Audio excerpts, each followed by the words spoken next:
Hello everyone, तो हम लोग से बात करने वाले हैं जैसे जेसीसीबी का आपका स्टेट मेरिट लिस्ट आने के बाद अब क्या होता है, काउंसलिंग होता है। ठीक है, फर्स्ट राउंड का काउंसलिंग होगा, फिर सेकंड राउंड का जैसे मेरिट लिस्ट आएगा, फिर सेकंड का होगा, फिर थर्ड का मेरिट लिस्ट आएगा, फिर सेकंड थर्ड का फिर काउंसलिंग होगा। ठीक है, तो इस तरह होते हैं। ठीक है, तो आपको जैसे आप जैसे डिपेंड करता है कि काउंसलिंग होने के बाद जब कॉलेज जब अलॉट जब हो जाता है तब आपको बहुत सारा डॉक्यूमेंट का जो आवश्यकता पड़ता है। ठीक है, ताकि जैसे कौन कौन सा डॉक्यूमेंट आपको रेडी करके रखना है ताकि आपको एडमिशन टाइम में जो दिक्कत ना हो। ठीक है, और एडमिशन में आपको परेशानी ना हो।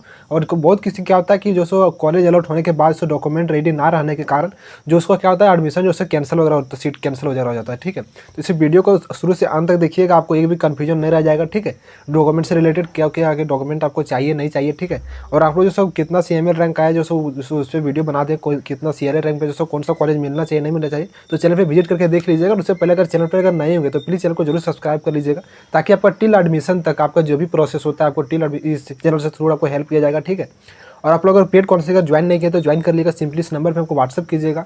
ठीक है, अपना रिजल्ट वगैरह, उसके बाद पहले आपको बता देगा कौन सा कॉलेज मिलेगा नहीं मिलेगा। उसके बाद अगर आप इच्छुक हो तो आप पेड काउंसलिंग ज्वाइन कर सकते हैं, काफ़ी नॉर्मल फी है। ठीक है, तो सबसे पहले अगर हम बात करें यहाँ पे दोस्तों कौन कौन सा डॉक्यूमेंट की आपको आवश्यकता पड़ेगा, सबसे पहले अगर हम बात करें तो admit card of JEE mains. ठीक है, यानी कि जेई मेंस में आपका जो एडमिट कार्ड है, तो बहुत कुछ कन्फ्यूजन होंगे कि जैसे सेशन 1 या फिर सेशन 2 का, तो मेनली जो दोनों अगर हो तो अच्छा है। ठीक है, अगर आपके पास दोनों अगर नहीं भी है तो मान के चलिए जिसमें रिजल्ट आपका अच्छा है, जिसमें मेन परसेंटाइल जिस पे बना। ठीक है, जैसे मान के चलिए जेई मेंस सेशन 1 में आपका 79 था, सेशन 2 में आपका 81 था, तो आपका रिजल्ट तो मेन जो बना वो 81 परसेंटाइल के बेसिस से बना। ठीक है, तो उसको जैसे सेशन 2 वाला जो जिस पे रिजल्ट आपका बना, जिसमें अच्छा मार्क्स आया था आपका, वो एडमिट कार्ड रखिएगा, अच्छा रहेगा। ठीक है, अगर फिर दोनों है तो बहुत अच्छा है।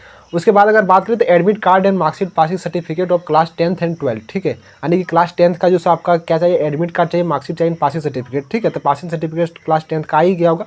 और 12th का अगर बात करें तो 12th में भी जो आपको सेम चाहिए, जैसे पासिंग सर्टिफिकेट वगैरह आपका भी नहीं आएगा तो 12th का कोई दिक्कत नहीं, जो आपका है उसे आपको चाहिए।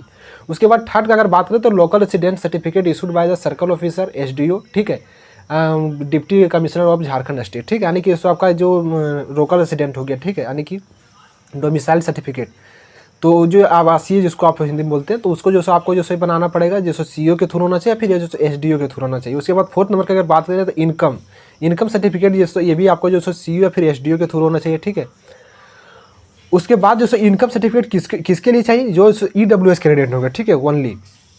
उसके बाद फिफ्थ नंबर की अगर बात करें income certificate issued by circle officer SDO। ठीक है, in the commissioner of Jharkhand. ठीक है, इन केस ऑफ TFW, यानी कि मान के चलिए आप BC1 या फिर BC2 कैटेगरी से स्टूडेंट आप बिलोंग करते हैं, या फिर जो जनरल से बिलोंग करते हैं। ठीक है, और आप जो TFW यानी कि ट्यूशन फी वेवियर में जो आप एस किए तो उसके लिए सर्टिफिकेट आपको चाहिए। ठीक है, उसके बाद अगर 6 नंबर का अगर बात करें तो कास्ट सर्टिफिकेट। ठीक है, कास्ट सर्टिफिकेट ये भी जो CO या फिर SDO के थ्रू आने होना चाहिए।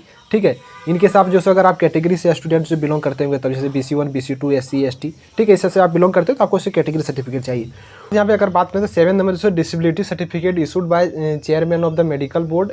ठीक है, यानी कि जो आपका जो भी जो PWD कैंडिडेट होंगे। ठीक है, तो उसके लिए जो स्पेशल जो आपका PWD सर्टिफिकेट होना है। ठीक है, उससे मेडिकल बनाना पड़ेगा। ठीक है, जैसे आपका जो गवर्नमेंट मतलब हॉस्पिटल होना चाहिए उसके थ्रू आपका बनेगा। ठीक है, उसके बाद अगर बात करें तो 8 नंबर जो है आपका यहाँ पे, तो 8 नंबर जो है यहाँ पे डिपेंडेंसी सर्टिफिकेट आर्मी पर्सन। ठीक है, यानी जो आपका जो भी SMQ होंगे। ठीक है, सर्विस मैन कोटा वगैरह से जो आर्मी से होंगे, उसके लिए अलग जो आप यहाँ पे डॉक्यूमेंट आपको बनाना पड़ेगा। ठीक है, उसके बाद अगर 9th नंबर का अगर बात करें यहाँ पे, तो 9th नंबर जो आपका school college institute leaving certificate. ठीक है, यानी कि जो जहाँ से आप 12th जो आप किए होंगे। ठीक है, वहाँ से आपको जो लिविंग सर्टिफिकेट दिया जाएगा। उस लिविंग सर्टिफिकेट को आपको जो वहाँ पे कॉलेज में आप बोलिएगा कि वहाँ पे लिविंग सर्टिफिकेट हमको दीजिए, तो आपको जो भी आप क्लास 12th जहाँ से किए होंगे, जैसे स्कूल से हो गया फिर कॉलेज से हो गया, तो आपको जो लिविंग सर्टिफिकेट देगा वो आपको चाहिए। ठीक है, ओरिजिनल, या फिर जो फोटो कॉपी वगैरह भी करवा लीजिएगा। उसके बाद 10th नंबर का अगर बात करें तो medical fitness certificate from the register medical protection. ठीक है, यानी कि जो भी आपको जो मेडिकल सर्टिफिकेट बनाना पड़ेगा, ये सबके सब स्टूडेंट के लिए कंपलसरी है।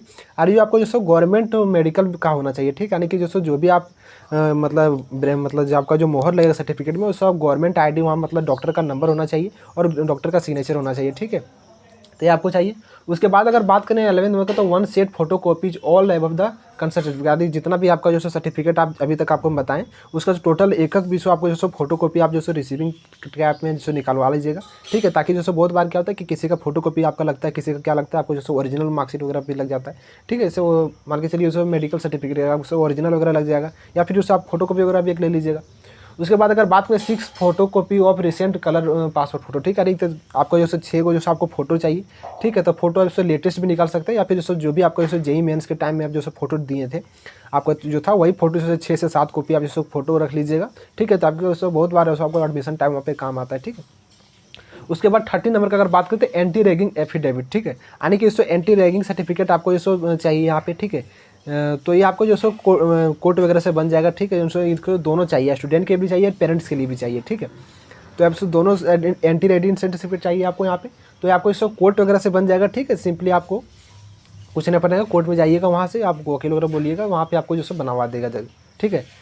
तो ये टोटल जो सो आपका जितना डॉक्यूमेंट रहेगा, ये सब डॉक्यूमेंट आप जो सो रेडी करवा लीजिएगा, तो आपको इससे टिल एडमिशन तक आपको किसी प्रकार का दिक्कत आपको नहीं होगा, ठीक है। ये सब आपको डॉक्यूमेंट आपको आवश्यकता पड़ेगा कॉलेज एडमिशन अलॉट होने के बाद, ठीक है। तो आप लोग इससे इतना सारा डॉक्यूमेंट रेडी रखिएगा। और आप लोग कुछ भी अगर डाउट है तो कमेंट जरूर पूछिएगा। काउंसलिंग सपोर्ट अगर ज्वाइन करना चाहिए सिंपली इस नंबर पर आपको व्हाट्सअप करिएगा, आपको टिल एडमिशन तक आपको हेल्प कर जाएगा। काफ़ी नॉर्मल फी है। आपको जो अच्छे से चॉइस फिलिंग कैसे क्या होता है, बहुत बार क्या होता है कि जो अच्छे तरीके से चॉइस फिलिंग नहीं करने के कारण जो आपको खराब कॉलेज मिल जाता है, ठीक है। या फिर जो आपसे खराब रैंक वालों को अच्छा कॉलेज मिल जाता है, ठीक है। तो आपको स्टेप बाय स्टेप जो भी प्रोसेस होता है टोटल मेरे थ्रू कर दिएगा, ठीक है। तो आप चाहे तो पेड कॉलेज ज्वाइन कर सकते हैं। इस नंबर पर सिंपली व्हाट्सअप करिएगा, फिर रिजल्ट भेजिएगा, पहले आपको बता दिएगा कौन सा कॉलेज मिलेगा नहीं मिलेगा। उसके बाद आप इच्छुक हो तो पेड कॉलेज ज्वाइन कर सकते हैं, ठीक है। तो यही था। अगर आप लोग कुछ भी अगर डाउट है तो कमेंट जरूर पूछिएगा। नेक्स्ट जो कौन सा वीडियो को चाहिए कमेंट जरूर लिखिएगा। तो मिलते हैं वीडियो में। Thanks for watching, bye.